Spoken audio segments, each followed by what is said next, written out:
I'm Dr. Feldheim. And who are you? Nobody. Nemo, nobody. The year is 2092. Humanity has finally achieved immortality. In this strange new world, all eyes are focused on Nemo Nobody, the last mortal human being who is slowly edging towards death. Do you remember what the world was like before quasi-immortality? What was it like when humans were mortal? Little is known about Nemo, and any attempts to uncover who he is or where he came from keep leading to a multitude of contradictory stories. For example, we learn that, as a young boy, Nemo's parents split up, and he had to choose who he wanted to stay with. Nemo! It seems he chose both. I'm sorry, I don't understand. Did you stay with your father or go with your mother? It is but the first of many decisions that cause Nemo's history to fracture and diverge into multiple timelines. He gives a love letter, he doesn't give a love letter. He becomes a photographer and a TV personality. He marries Elise, Jean and Anna. He drowns in his car, is killed by a meteorite and executed by mobsters. The result is a rather confusing collection of alternative realities that are even further complicated by being framed through the complex physics of time and space. And yet I believe that, at the center of it all this complexity serves one single purpose, one fundamental question. How do we make meaningful choices?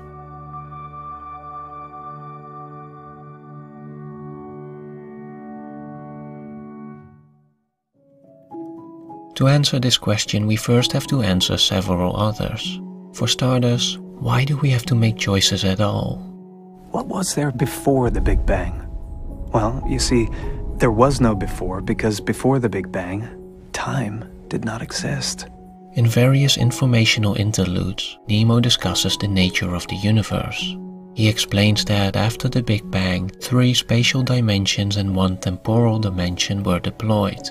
And while these spatial dimensions allow us to freely move within what we know as width, height and depth, the temporal dimension doesn't offer that same freedom. Time, as we know it, is a dimension we experience only in one direction. This is also referred to as the arrow of time, which is closely related to the principle of entropy, the movement from order to disorder as a result of the expansion of the universe. The smoke comes out of Daddy's cigarette, but it never goes back in. We can immediately see how this one-directional movement places a burden on our decision-making. We cannot go back. That's why it's hard to choose. But what is the right choice? What makes one choice more meaningful over another? This question can only really be answered if there is such a thing as meaning, something to serve as an anchor against which to weigh our options and base our decisions. However, looking to the universe for such a guiding light is likely to leave you disappointed. Have you heard of the butterfly effect? The butterfly effect is a part of chaos theory, suggesting that a small change in one state can result in larger differences in a later state. And as we see in many of Nemo's timelines, this causal reaction often undermines our own agency. Although of course we generally experience this phenomenon as random chance, bringing us either good fortune or bad luck. You wanna know why I lost Anna? Because 2 months earlier, an unemployed Brazilian boiled an egg. In the opening scene we are also presented with an experiment in which a pigeon is given a treat every 20 seconds.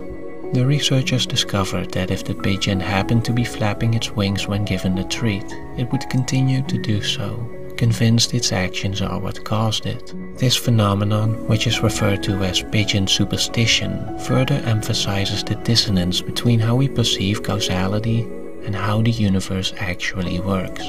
In other words, we may believe our choices and actions affect the world in a certain way, but in reality we know very little about what forces move our lives into certain directions. It is why, whenever something unexpected happens, be it good or bad, we are left wondering, what did I do to deserve this? Well, it's important for you to understand that in life things don't always turn out as we plan them. Life isn't always what we think it will be. So what does all this imply for our ability to make meaningful choices? How can we make informed decisions if we cannot even oversee all the variables? It is perhaps why we long for immortality, for infinite time to figure out the right path and infinite chances to correct ourselves if we take a wrong turn. But I think this is why we have to consider Nemo's gift, for Nemo is not like everyone else. Remember the day you came here. Remember. The film shows that before we are born, we are omniscient, we already know everything, and that when we are sent into our mortal forms, the angels of oblivion erase our memories. Nemo, however, was passed over by the angels and came into being with the memories of all of his timelines and all of the possible outcomes to his decisions. So, Nemo, have you made up your mind? Do you want to come with me? Or do you want to stay with your father? And so, when faced with an impossible choice, Nemo, unlike us, is able to consider every possible path. But as it turns out, this doesn't make his decision any easier. Before, he was unable to make a choice. Now that he knows what will happen, he is unable to make a choice.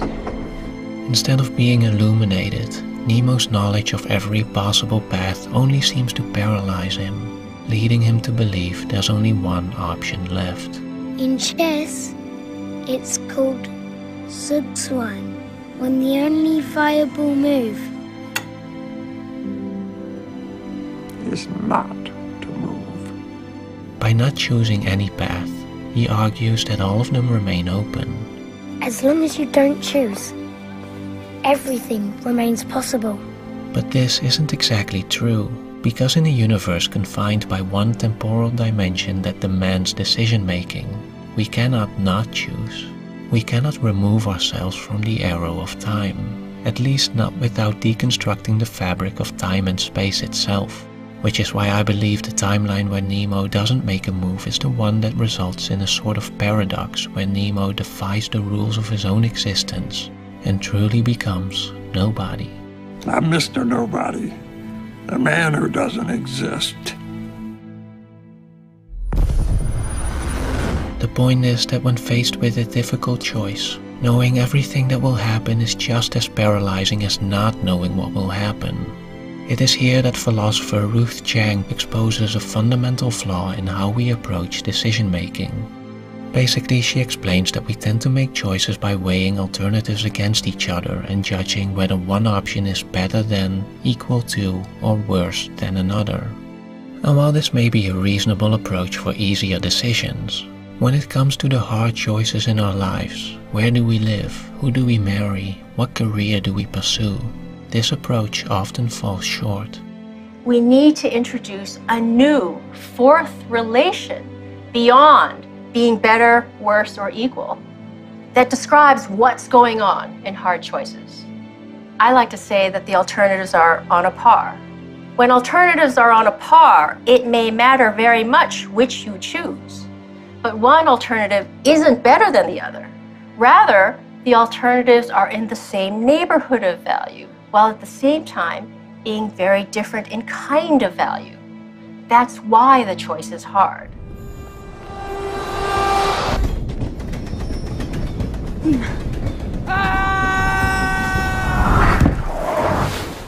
What distinguishes these kind of choices is that they do not become easier even if the outcomes are clearer. Nemo's omniscience showed him every possible path, but this couldn't tell him if the love for his mother was more valuable than the love for his father. It couldn't tell him if the heartbreak from Anna leaving was worse than that of Elise's depression. In short, it couldn't tell him which path was the right path. And here lies the crux of the problem.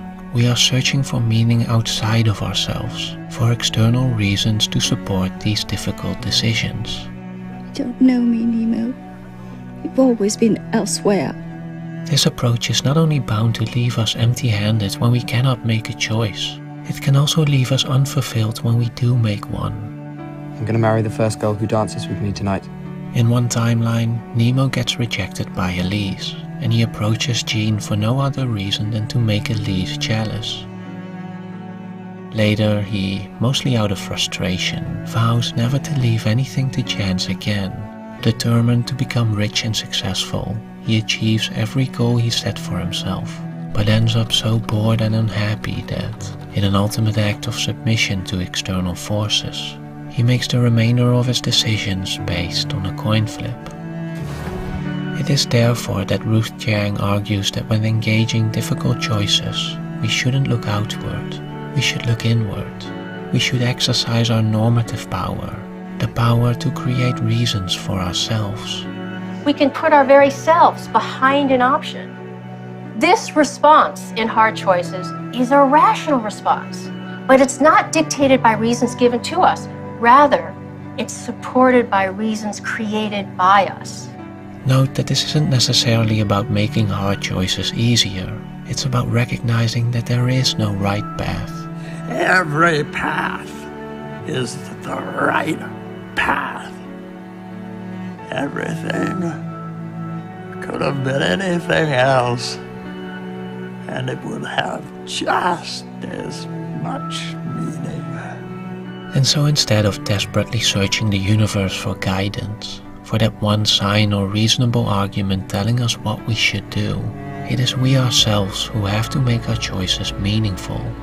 So the lesson of hard choices: reflect on what you can put your agency behind, on what you can be for, and through hard choices, become that person.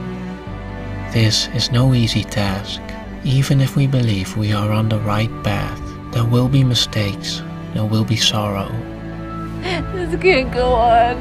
Together we can do it. We all experience moments of regret, moments where we feel life has passed us by, where we long for that reset button to give us another chance to say what we really meant, to show courage when we were afraid, to be the person we really wanted to be.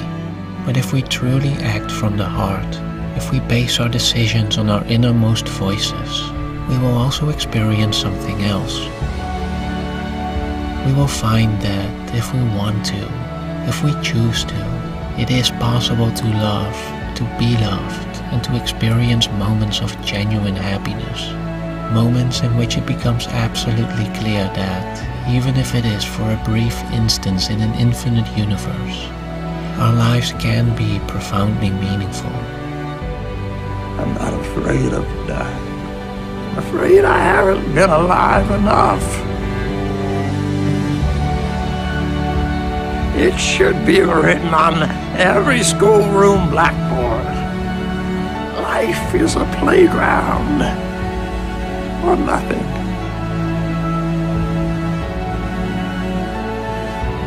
And this is what I've been waiting for all this time. Renouncing all possible lives for one only.